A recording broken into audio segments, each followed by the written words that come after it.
Il faut que la collectivité, son maire et son équipe saisissent toutes les opportunités dans le cadre du plan de relance de manière à mieux accueillir les enfants de la commune aujourd'hui. L'école Gratien Candas, c'est la plus grande école de la commune, c'est l'école du bourg. Donc c'était une opportunité de répondre à cet appel à projet dont nous avons confié la maîtrise d'ouvrage à la collectivité régionale. Je dis bien dans le cadre du réacteur U, les fonds européens, donc financés à 100%. Donc aujourd'hui, il y a eu une première phase de désamiantage, la deuxième phase aujourd'hui, la démolition, et dans 2 mois environ, ça sera la phase reconstruction. Donc d'ici, je dirais, 2 années, 3 années, l'école sera reconstruite entièrement, puisque c'est une opération tiroir. C'était ma grande crainte, ma grosse crainte, parce que il y a de l'activité, il y a une grosse communauté scolaire, hein. Vous avez l'école maternelle, vous avez la crèche, vous avez le collège, l'école primaire, plus les habitations. Donc c'était vraiment une inquiétude pour nous, pour limiter les nuisances. Donc chose faite, je vois qu'on avance sans trop d'interpellation.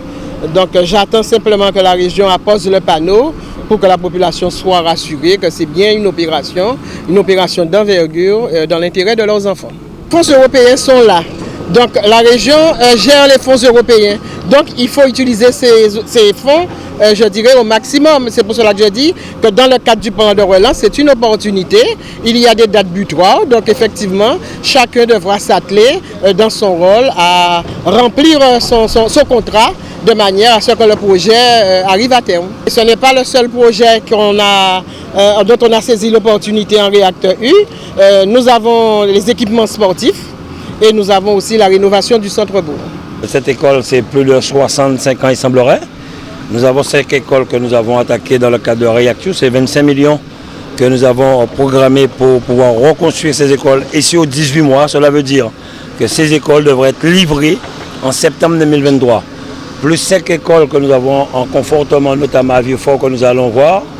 Nous avons aussi, je crois, Saint-François, Marie-Galante. Comme je le dis souvent, on parle souvent de la vie chère, du pouvoir d'achat.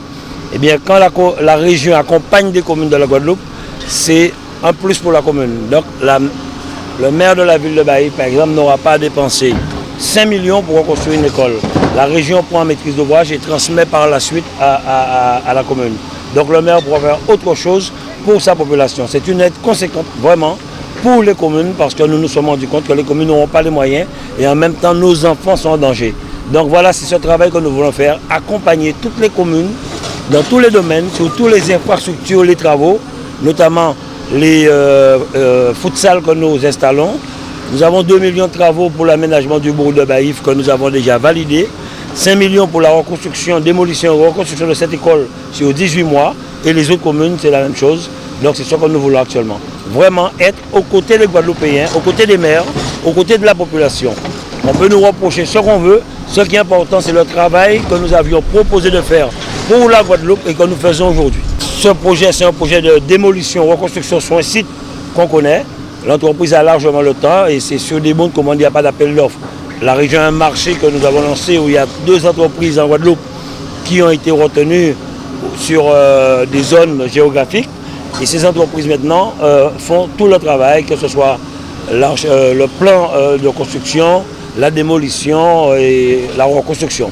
Donc en 18 mois, ils ont largement le temps de le faire, car nous avons des entreprises compétentes en Guadeloupe. Après 2 ans quand même de Covid, je pense que les entreprises n'auront pas cette année à s'arrêter de travailler comme ils le faisaient au mois d'août. Et j'espère qu'on n'aura aucun problème cyclonique au mois de septembre ni octobre. Donc là, les terrassements vont commencer rapidement. D'ici 2 mois, nous viendrons, comme l'a souhaité le maire de Baïf, poser la première pierre et j'espère que les travaux suivront le cours sans problème, sans qu'il y ait de cyclone, qu'il y ait d'aléas qui pourra nous retarder. C'est la sécurité des enfants parce qu'après, il nous faudrait démolir aussi ce bâtiment pour poursuivre.